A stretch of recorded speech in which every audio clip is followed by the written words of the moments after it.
Welcome to the Truth and Justice Show here on Virgin Most Powerful Radio. We have a special guest this week, right now. At the second segment, we're going to have Dr. Scott French coming on. He's been on many times to talk about euthanasia and life-ending things that take place. And he talked on the COVID and all kinds of other issues. So he'll be with us to talk about those issues. Also, I want to remind you, the Fulton Sheen beatification and canonization that was a snuck out of Rome, saying that it'll be taking place in September of this year. Very happy to hear that. We did a show on that yesterday with Father Charles Murr. You might want to listen to him. And I'm going to be seeing Father Don Calloway tonight to have his take on Fulton Sheen's beatification. We're getting different priests and bishops all over the world to speak about it. I had Bishop Joseph Strickland here yesterday. We're going to be putting that on next week. It's just beautiful, the enthusiasm for his beatification. Well, let's get to the gospel. The gospel is Mark. All week we've been reading from Mark, chapter 1, verse 40 to 45. A leper came to him, kneeling down, begged him, and said, "If you wish, you can make me clean." Moved with pity, he stretched out his hand, touched the leper, and said to him, "I do will it. Be made clean." The leprosy left him immediately, and he was made clean. Then, warning him sternly, he dismissed him at once. Then he said to him, "See that you tell no one anything, but go, show yourself to the priest, and offer for your own cleansing what Moses prescribed. That will be the proof for them." The man went away and began to publicize the whole matter. He spread the report abroad so that it was impossible for Jesus to enter a town openly. He remained outside in deserted places, and people kept coming to him from everywhere. The gospel of the Lord. Praise to you, Lord Jesus Christ. When I think of the leprosy, like I earlier said in the week, I always think of the leprosy of sin, that Christ heals us by going to confession. And I say this because so many people have not been taught the faith. I was with my good friend, the Monsignor, at Mass this morning, and he gave a little homily on this gospel, and he said, I'm the pastor of a parish, and a little girl says she didn't go to Mass on Sunday, and she went to Holy Communion. And Monsignor told her that she needs to go to confession because it's a sin to miss Mass. And she went and told her mother. Her mother called the principal of the school and said, "Is it still true that you miss Sunday Mass? It's a sin?" Do you see the ignorance out there? Now, the culpability isn't there until someone teaches them, right? Because it's not a sin until you have full consent and you know it's serious. There are so many ignorant people who have not been taught for 50, 60 years. I run into them all the time at the funerals when it comes to receive Holy Communion. So I think this gospel is apropos. We just need to continue to teach the people the meaning and purpose of life, show them the value of going to confession, and I think that's really the key in helping people live a Christ-centered life. All right, let's bring the smartest guy into the room if we can, Mr. Engineer. And full Sheen ahead. This is a quote that has been used thousands of times by people, but it's so beautiful and so true. It ties right into the gospel about ignorance. A lot of people condemn the Catholic Church. Yeah, they're very ignorant many times. Bishop Sheen says, there are not 100 people in the United States who hate the Catholic Church, but there are millions who hate what they wrongly perceive the Catholic Church to be. I think of that in my 47 years of apostolic work, and people like Scott Hahn come to my mind. Even Jess Romero, when he was falling away, he didn't know what the Catholic Church taught. Scott Hahn didn't know.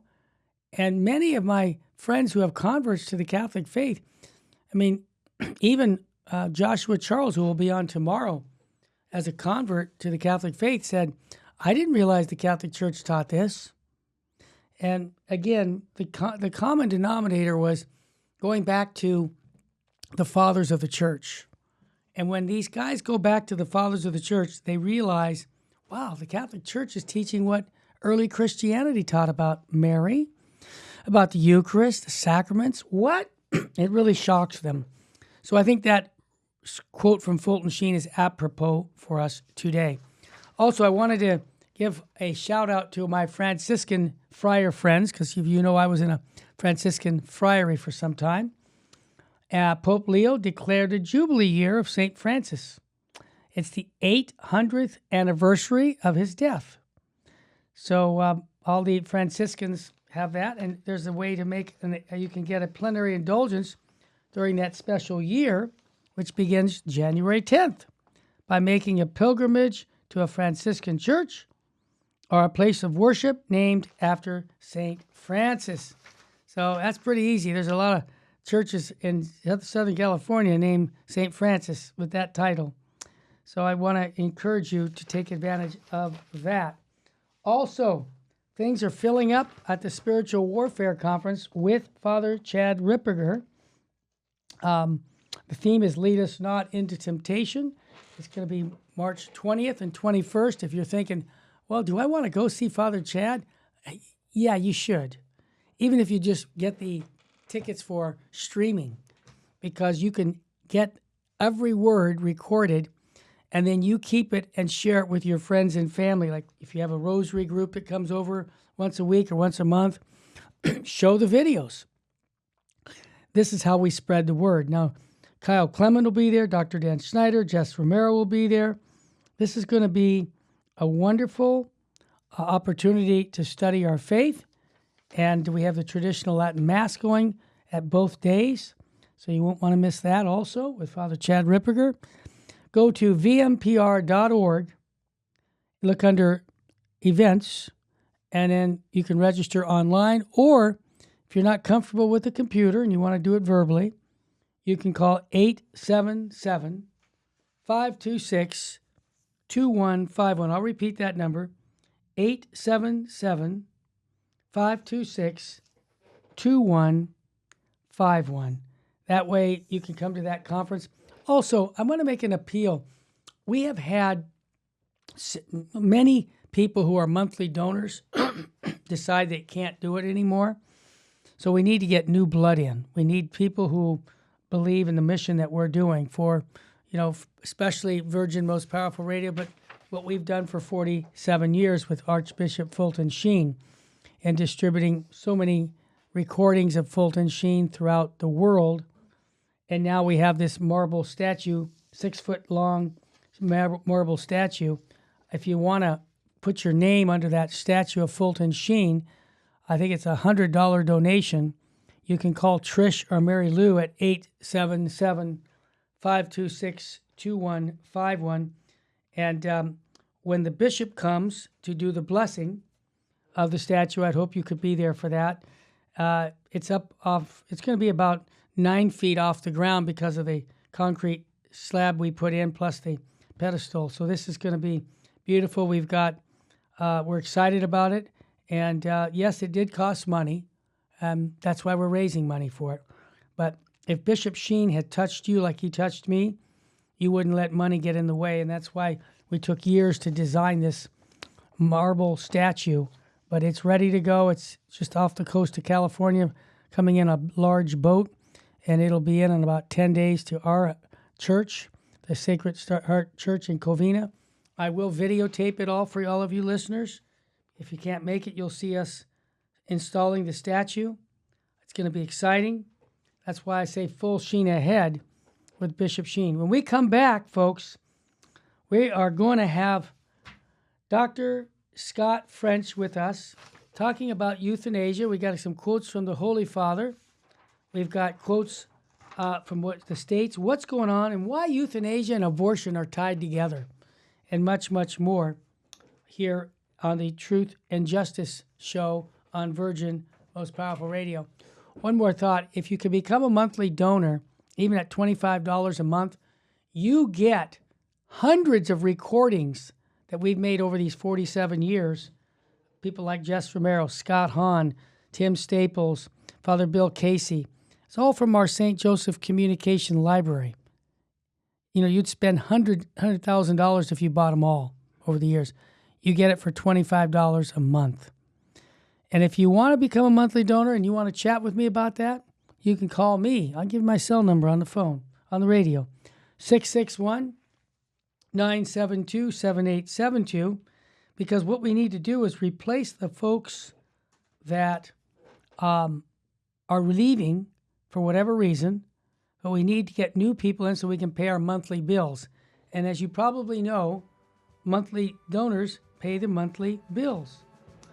All right, I hear the bumper music. When we come back, yes, we're going to have our good friend, Dr. Scott French, talk about euthanasia, talk about meaning and purpose of life, how abortion and euthanasia are the same, and also talk about what states are legalizing it and how we need to do our best to stop it. Stay with us, family. We'll be back after a quick break.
Terry Barber here at Virgin Most Powerful Radio. I'm encouraging people to support realestateforlife.org. They'll have a pro-life agent for you. California's laws for the family are really bad. If you have a young family and you can afford to get out of California, get out and make a new life somewhere where you're not going to have the repressive laws. For example, if your son wants to change his sex and you don't want that to happen, the school can take your child away from you. Yes, that's how bad it is, folks. That's why I'm encouraging you to go to realestateforlife.org. God bless you for supporting Virgin Most Powerful Radio.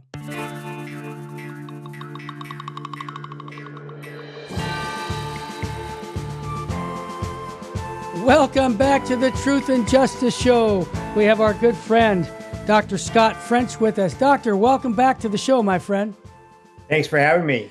Doc, I'm going to throw you on the hot seat. You heard the news this week about a leaked memo that Fulton J. Sheen is going to be beatified in September of this year and then canonized the same year, so that won't take long for that.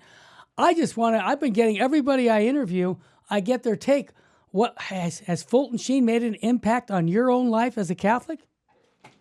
Oh, absolutely. You know, his common sense commentary, using digital media, that he was Good. of course, and so yeah, he's been a inspiration.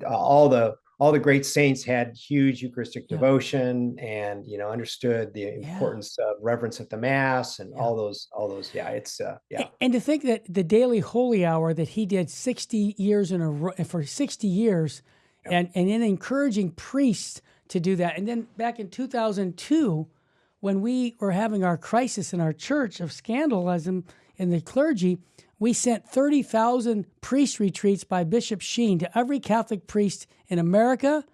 And I got to believe, from my feedback from Catholic priests, Fulton Sheen got many of those priests to make the daily holy hour, which I think is like, he said you have to do it or you'll lose your faith.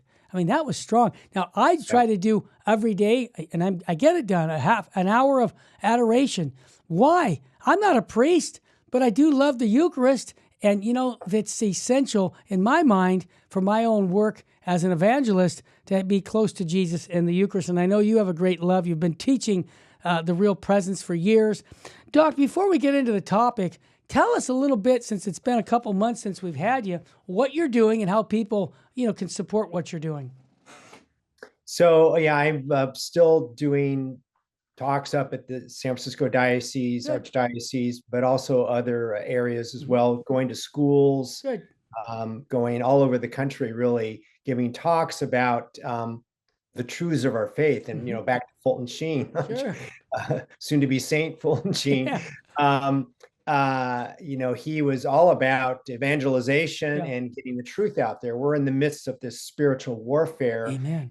And we have been hiding the truth. We've been afraid to proclaim the truth, but we got to do it in love, obviously. And that's really where we are right now. It's an exciting time to be alive, because to see the young people, their faces light up when they hear the truth that they are beloved sons and daughters of God, and that our real home is in heaven, and the Eucharist really is the medicine of immortality. Yep. And it just really, we're hungry for the truth, right? We're made as rational creatures. We just don't live in a rational world right now. You got it. Well, one of the topics we wanted to cover, you're talking about rational. I mean, we have problems with euthanasia. I have a report showing me all the different states which already call it death with dignity is legal, which is euthanasia. California, I'm in California. It's, you got Hawaii, New Jersey, Washington. Quite a few states are already promoting this.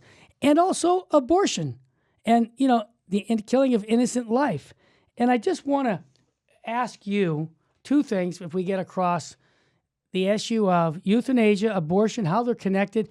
And I know I'm going to throw this at you too, and that is, explain to our listeners, because I get a lot of people who call me about the extraordinary means of keeping someone alive. Let's say an elderly person is on a ventilator with no hope of recovery, and the only reason they're alive is because machines and things are keeping them alive. What's the difference between unplugging a ventilator of someone who is very, very sick and cannot survive without that ventilator, and somebody who just takes a shot and says, I want out because I'm elderly? I know there's a huge difference, but can we make the distinctions? Yeah. So that's great. But, first we have to understand, why are we in this position right now? Oh, yeah. As you and I have talked about a couple of times, on the one hand, we have, fear of death was weaponized during COVID, right? Right. And yet death is the solution. Yeah, really. So death is the solution if you have an unwanted pregnancy. Right. Death is the solution if someone has terminal cancer. So why are we at that point? Well, in reality, it's because it goes back to the teaching, the perennial teaching of the Catholic Church. Sure. Is, remember in Matthew 16, Jesus says, who do you say I am, right? Mm-hmm. And then, of course, Peter always, as he points out, you are the Son of God, you are the Christ, right? And remember, Jesus then says, you didn't hear that from anybody but from God. So, right. what's that's where we are today. We've lost who we are as humans. So that same question goes to us. So Jesus is claiming that he's God. He's, part of the Trinity. He's the second person of the Trinity. Sure. And he came down to heaven to save us from sin and death, but also to introduce us to who really God is. God is a loving creator. Yes. And we've lost that sense. We think that science has disproven that there is a God, that science has proven that we can, we will be able to replicate humans and create life, and we can do what we please. So that all these things are linked with, we've lost our sense of who we are. And so that's really what underlies all this. And the same with the trans movement. Yeah. I can change my when I go to high schools and colleges, I talk about, this is amazing. I'm just an amazing person. I can sit there and think and change my DNA from XY to XX. I mean, who needs God when you got me? So I mean, that's where we are today. Yes. But here's the great thing. This is why it's great to be alive right now. Yes. Science is just the opposite. Science can't tell us about supernatural things, but it can exclude natural things. So life doesn't come from the material world. Yeah.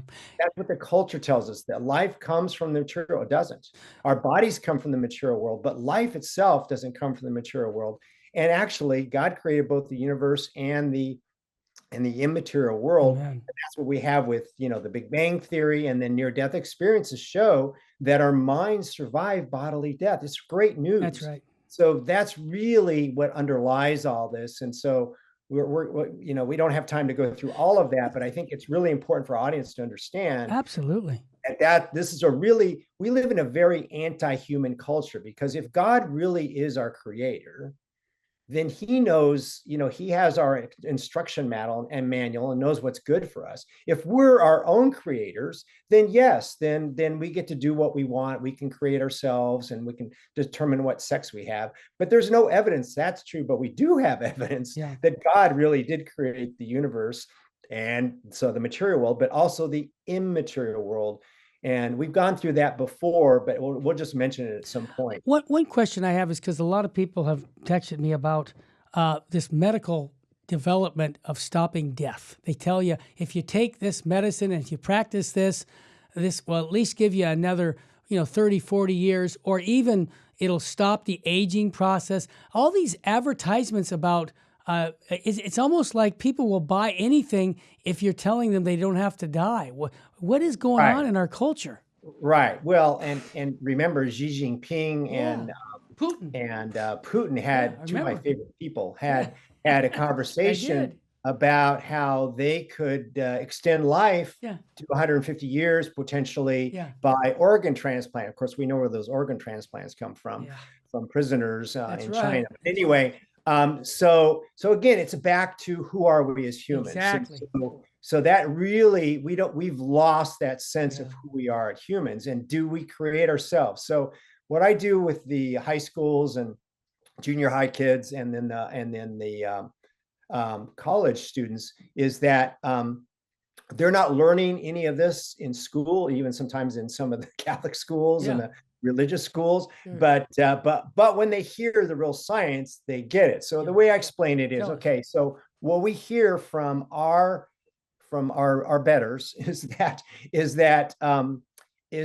life comes from the material world, that the universe is billions, is eternal, and so we just evolved out of nothingness.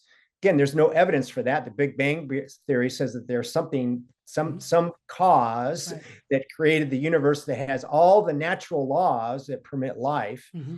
And so, but then I said, it's okay, so let's go with it. Let's say we are, we're just a bunch of molecules put together. And but then as a doctor, what people don't understand is life is complex. So I always say, 5 billion years ago, roughly about 5 billion years ago, the Earth was created. The universe is about 13.8 billion years ago. And again, most scientists believe that. We just don't hear it because our culture does a great job of suppressing the truth in science.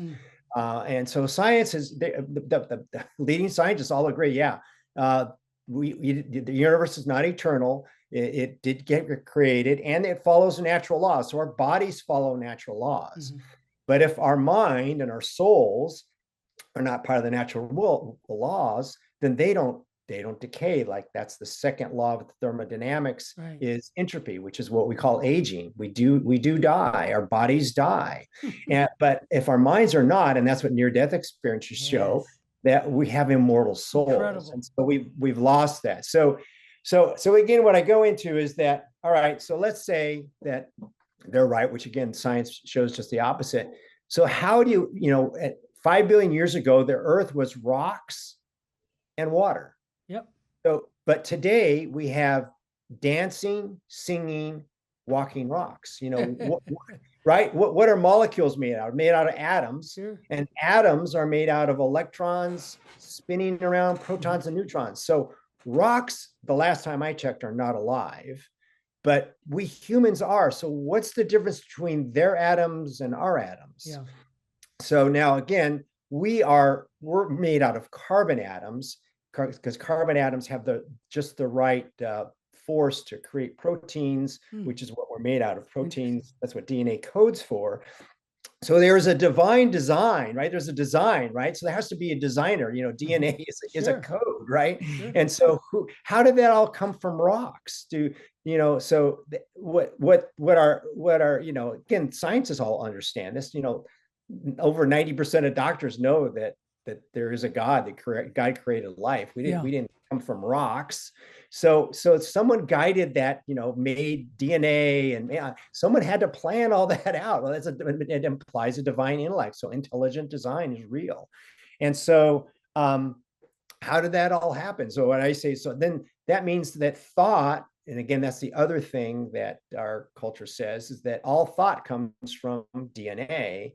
And that, so our brains are really just full of all these, ones and zeros, like a computer that creates thought. And there's no evidence of that. And that's what near-death experiences show, when people are brain dead. Well, that's what I want to talk about when we come back. I hear the bumper music. When we come back, a near-death experiences. You just set it right up for that, because some of those things are just incredible, but it just confirms what we know as believing, practicing Catholics. Stay with us, family. We'll be back with more on the Truth and Justice Show on Virgin Most Powerful Radio.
Terry Barber here at Virgin Most Powerful Radio. I'm encouraging people to support realestateforlife.org. They'll have a pro-life agent for you. California's laws for the family are really bad. If you have a young family and you can afford to get out of California, get out and make a new life somewhere where you're not going to have the repressive laws. For example, if your son wants to change his sex and you don't want that to happen, the school can take your child away from you. Yes, that's how bad it is, folks. That's why I'm encouraging you to go to realestateforlife.org. God bless you for supporting Virgin Most Powerful Radio.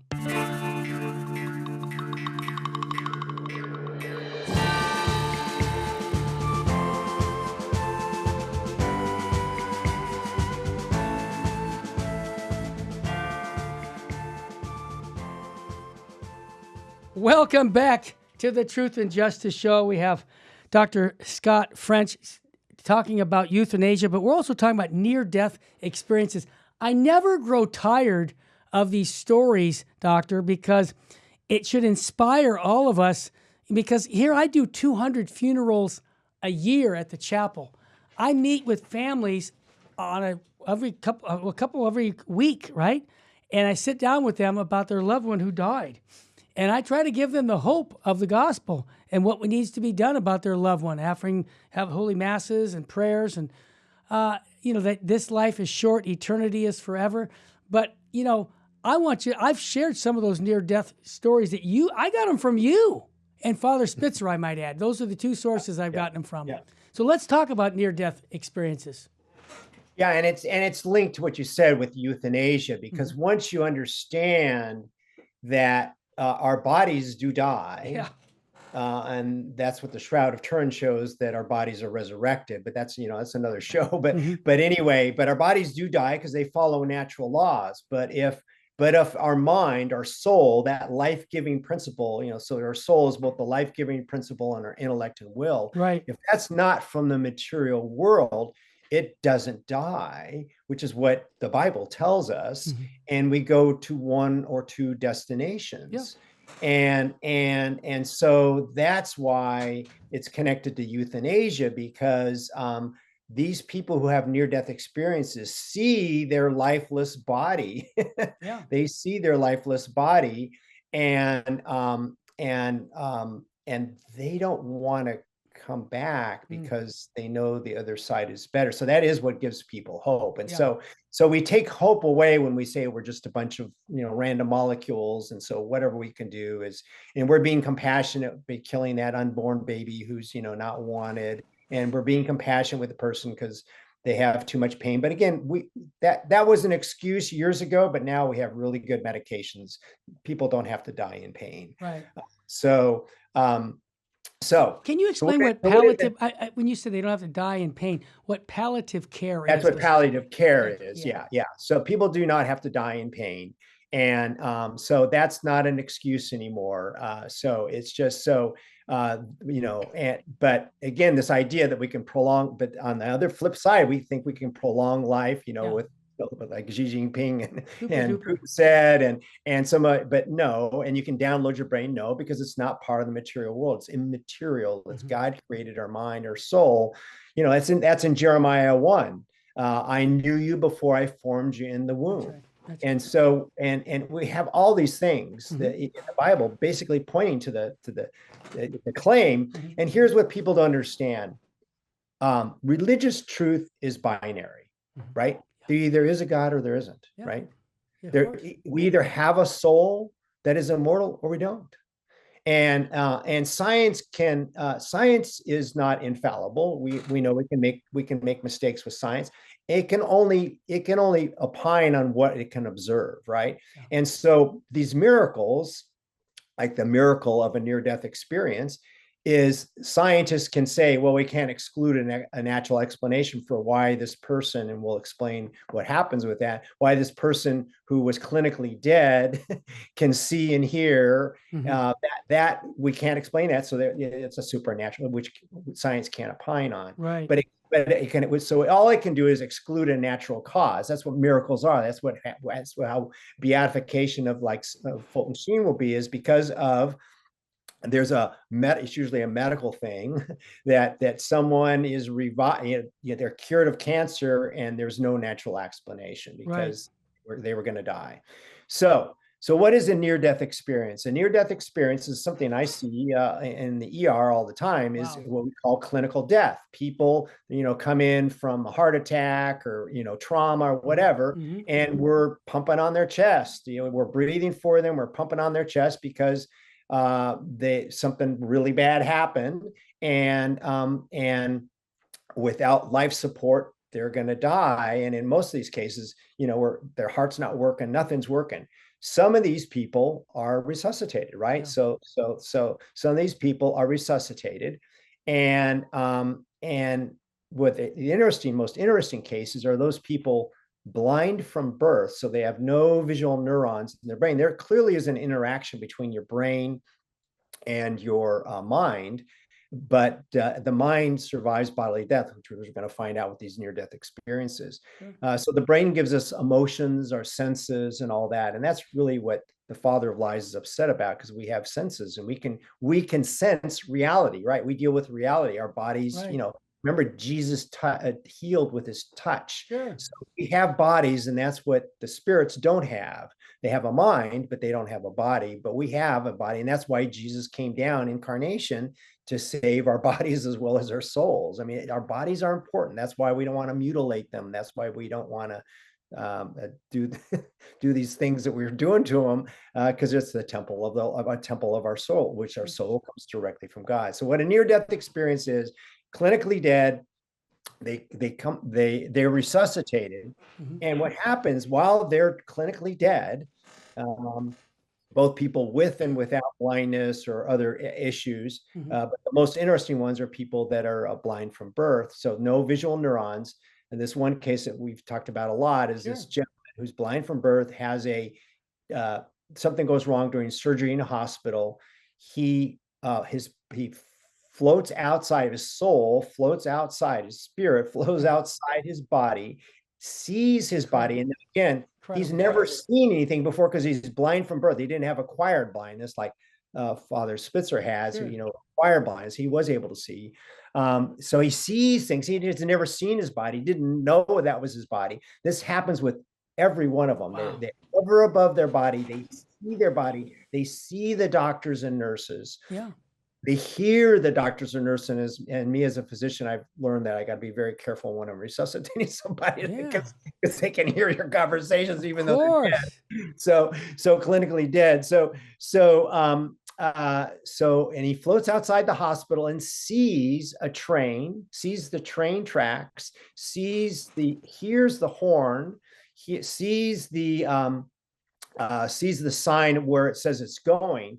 And when he comes back, when he's resuscitated, he tells the doctors and nurses, and this is what they can validate, because they were there, and the guy was clinically dead, and he saw all these things, and they go and check, and sure enough, that train went by at that time. It was it was snowing out there, and again, they can't give a natural explanation for that.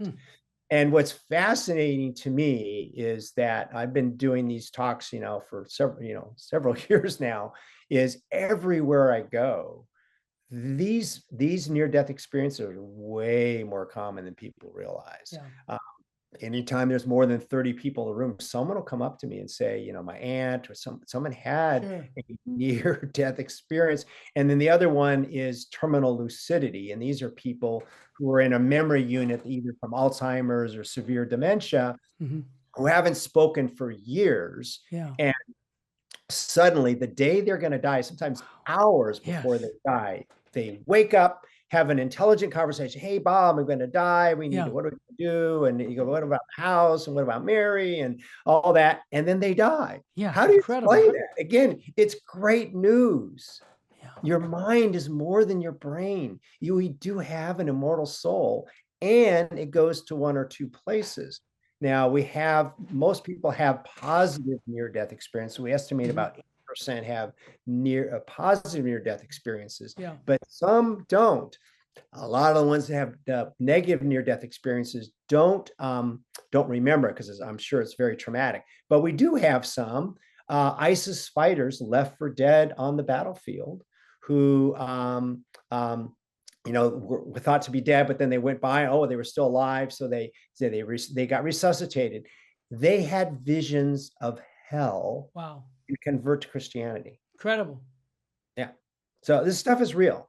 It's just that our culture does a great job. This means we have true freedom, right? Yeah. We get to choose which destination we go to, and we do have an immortal soul. And so while we're really concerned about living as long as we can, and thinking we can defeat natural laws like entropy, like we said, which is aging, Yeah. no, we can't. But these people, all the ones with positive, they don't want to come back Yeah. because it's greater on it's more wonderful on the other side. And children that have near-death experiences, Yes. they meet dead relatives. That's where I was going to go. No Yeah. exist. That's incredible. There's actually a movie that came out on that years Yes, ago. there's Remember? several. Yeah, there's several. I mean, and I'm telling you, it's worldwide. Thousands have been studied.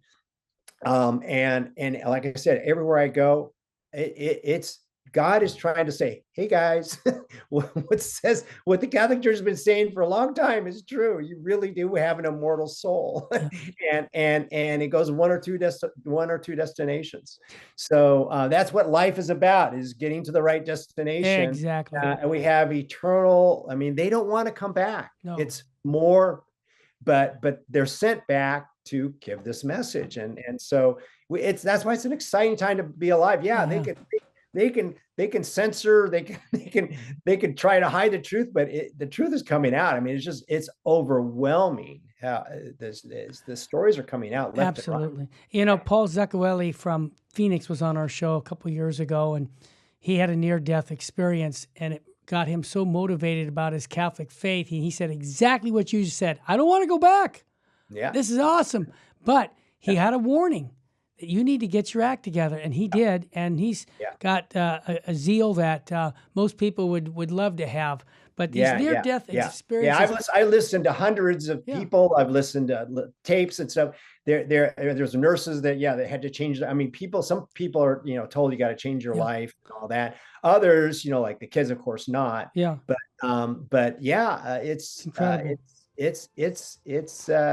You can, truth is reality. Amen. We don't live in a reality-based world. I want to hear that one story when we come back about the shoe on the windowsill. Yeah. That's a good one. Stay with us. You're listening to the Truth and Justice Show on Virgin Most Powerful Radio. We have our good friend, Dr. Scott French, talking about near-death experiences. We'll be right back.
Terry Barber here at Virgin Most Powerful Radio. I'm encouraging people to support realestateforlife.org. They'll have a pro-life agent for you.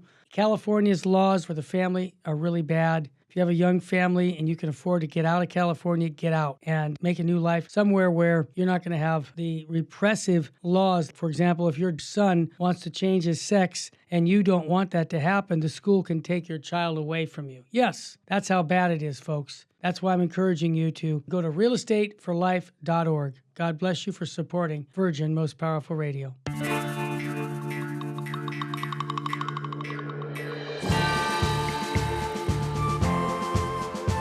Welcome back. Why am I smiling? Because my hope is in Jesus Christ and no other. And I know that this life is short compared to eternity. And I want to be in the right place. And that's what I tell people every day here at the chapel. They're going to be burying their loved one. And I have seen amazing things happen where people aren't practicing their faith and their mom dying and having to deal with the ultimate death issue converted them back to the faith. And I want to just bring this up to the good Dr. Scott. You told us a story that I think is phenomenal. I've shared it with many people regarding a shoe on the outside of a window. Can you share that in a medical facility? Whoa. Yeah, this is it's a woman who wasn't blind from birth, but had a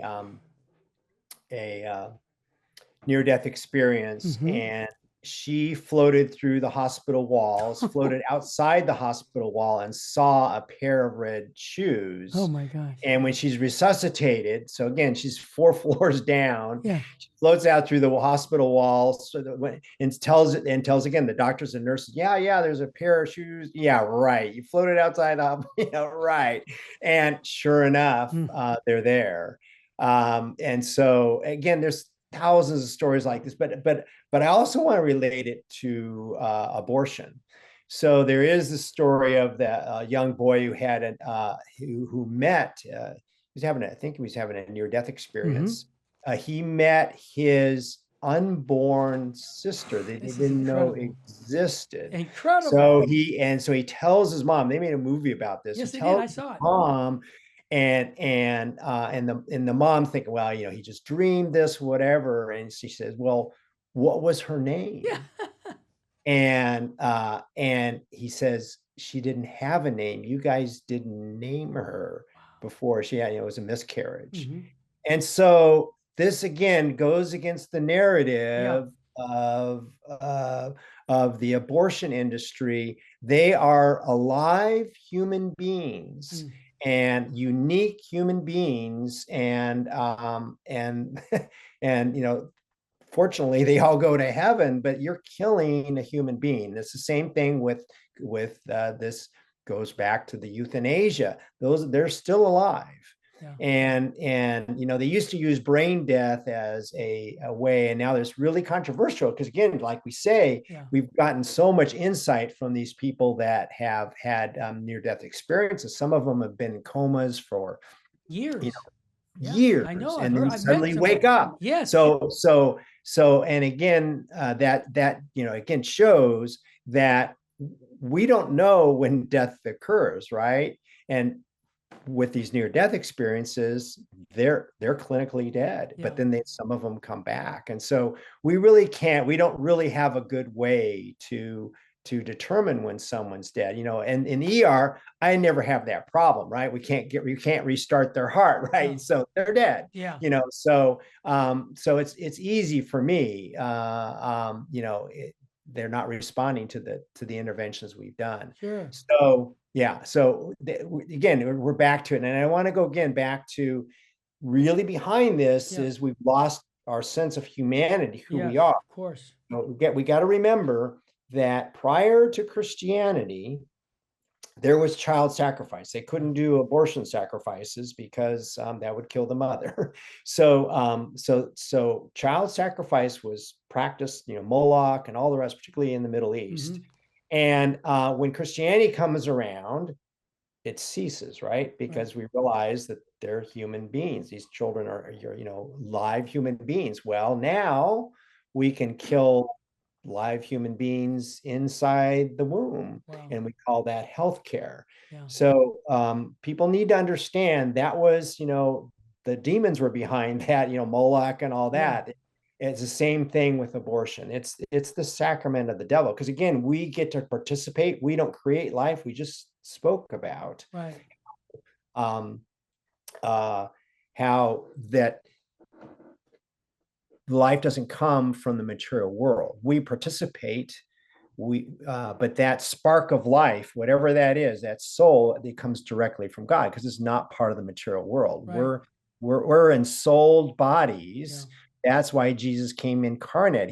Because so remember, Jesus Christ had a body, blood, which showed the human, right? Yeah. Body and blood, which is human, and a human soul, as well as the divine nature, which allowed him to be. That's why he was resurrected, because he can't kill God, but we killed the human, right? So that's why we call Mary the mother of God, because she, God. So there's been attacks on our humanity since the dawn of time. That's really what happened in the garden. Is we wanted to be God without God. Right. That's where we are today. Is we have the technology. We can conquer death. We can, live forever. We can download our brains. We can work, we can become androids. No, we don't create life. Exactly. We don't create life. It doesn't come from electrons spinning around protons and neutrons. I said the other alternative is, yes, every molecule, every atom has a tiny little brain in it. I mean, that's the only other explanation. God says, no, I give you that gift of life. I give you your intellect and will. Exactly. You're unique genetic. Your body is unique, and that comes from living cells. So how do all those cells, how do all those molecules organize? Hey guys, let's make a protein. Let's make DNA. So yeah, the molecules act. I guess they all, like I said, they all have tiny little brains. Yeah. So and the rock ones didn't, I guess. So. Doc, let me ask you this, because this was just on the internet about a gentleman stopping the aging process by going down and spending a year underwater. And yeah. So again, this is what I love. I get this all the time as a doctor. Good. I always tell people, here's the thing: your bodies follow natural laws. Yeah. Second law of thermodynamics is entropy. Complex goes to chaos. Yeah. That's why mountains erode. That's why when you set up blocks, you knock them over, they go. Yeah. You can't violate natural laws if you're from the material world. Yes. So he's basically claiming that he's not part of the material world, and you can't violate this stuff. We've been trying for 2,000 years, and we can keep trying. But yeah, the reality is, again, truth is reality. This is why when we say, like you said at the beginning of the show, I'm a male. No, I want to be a female. Now I'm a female because I said it. These people are living in, I want to use the word la land. Not in reality. It's really tragic. Is that, again, we haven't taught the truth. Yeah, that's it. Everything can be explained by science. No, like we said before, right. The issue is science can only make observations, but there's natural laws. So this random universe has natural laws, has order, and we have rational minds that discern that order. Right. What's happened is these ideologies, we know where they come from. Yeah. They're anti-human. Exactly. They're anti-human. And again, our education system has not done a good job of bringing out the truth. They affirm this stuff and call it healthcare. I mean, this is what happens. Again, this is straight from, we know where. And that's what it's anti-human. You can't violate natural laws. I had a person tell me once that they were allergic to glucose. I said, listen, if you're allergic to glucose, you'd be dead, because every cell uses glucose. You have a little engine in your every cell. It's called the mitochondria. It has its own DNA. Actually, this is evidence that there was an Eve. Sure. Every human being has the same copy of that mRNA in their mitochondria. Wow. And so it's just, anyway, it's just, no, it's good stuff. Again, if you want to talk science, let's talk science. But science science actually shows that, yeah, we can't explain this other, we can't explain why your mind survives bodily death. So, There you go. so Dr. Scott, I got to tell you, I thank you. Every time you come on, it really is the ultimate issue of life. yeah, What is this all about? yeah. Who are we? Who are we? Who Yes. are we? Yes. Where is our real Yeah. home? Yep. Planet Earth is our temporary home, our Yep. real home. If we're made by God, Yeah. is claimed, like read the prologue of John 1, right? Right. It says it all right there. And that stopped right before Vatican II. Yeah. And if we really, again, religious truth is binary. There really is a God, Yep. or there isn't. Yep. We either have immortal souls or we don't. We're And- the only religion that teaches these things. Yeah, and that's so right. so it's either true or it's not. Exactly. And go ahead, try to disprove it, because every time they try, it's like, nah, again, yeah, there's something that creates life, and it's not me. Nope. Yeah. Dr. Scott, it's a good time for me to talk about the Spiritual Warfare Conference with Father Chad Ripperger, Kyle Clement, Dr. Dan Snyder, Jess Romero, all coming to the Spiritual Warfare Conference in Southern California, March 20th and 21st. And if you're in there, you got a free pass for me. I'll have one for you. I would love to see you come. And it'll learn a lot about the meaning and purpose of life, kind of like what we just did here. Yeah. Doc, if you were talking about working in San Francisco, you would go anywhere, correct, to help? Yeah, I've been all over. I've been all over the country giving these talks, and universities all over the countries. Okay. I'm really trying to reach our youth, because our youth have been indoctrinated. That's one of the good things about COVID. We learned that our kids were not getting educated; that they were being indoctrinated. And so, yeah, I go all over. And again, people were made for the truth. Yeah, exactly. Truth will set you free. Yeah, truth sets you free, and we're not hearing the truth. We're hearing half truths. Yeah. And this is why I'm excited going back to Fulton Sheen. His Life is Worth Living convert course that we've been promoting for 47 years, because people need to know the truth. And if people want to get that copy, call us. Well, again, I think I've mentioned this before. Tell me, Father. When Jesus is being interrogated by Pontius Pilate, in John 18, yes, of course, Pilate says, "Hey, you say you're king," and what does Jesus say? "For this I was born, and for this I came into the world." To solve poverty, to save the environment? No, to proclaim the truth. Now, those things are important, but the most important thing is that you know the truth, that you're a beloved creature of God, and your real home is in heaven. And Doc, bring your family with you, and friends, and that's what our real purpose in life is. And that's why we always say, what state should we be living in? A state of sanctifying grace, so that when we die, we know where we're going. Yeah, because you get to you reunite with all, and that's why no one wants to come back from near-death experiences. They want to go. It's exactly. And don't forget, Our Lady of Fatima said souls are going to hell because no one's there to pray and make reparation for them. You can join in on the sufferings of Christ to help redeem the world. Also, I want to thank everybody who supports us here at Virgin Most Powerful Radio. If you want to become a monthly donor, call us at 877-526-215. We'll tell you all the benefits you get when you support Virgin Most Powerful Radio. May God richly bless you and your family. God love you. Amen.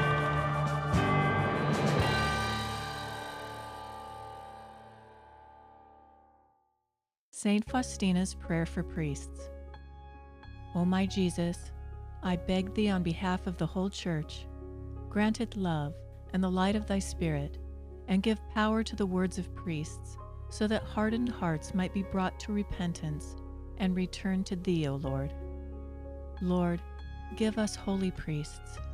Thou thyself maintain them in holiness. O divine and great High Priest, may the power of thy mercy accompany them everywhere, and protect them from the devil's traps and snares, which are continually being set for the souls of priests. May the power of thy mercy, O Lord, shatter and bring to naught all that might tarnish the sanctity of priests. For thou canst do all things. Amen. Virgin most powerful, pray for us.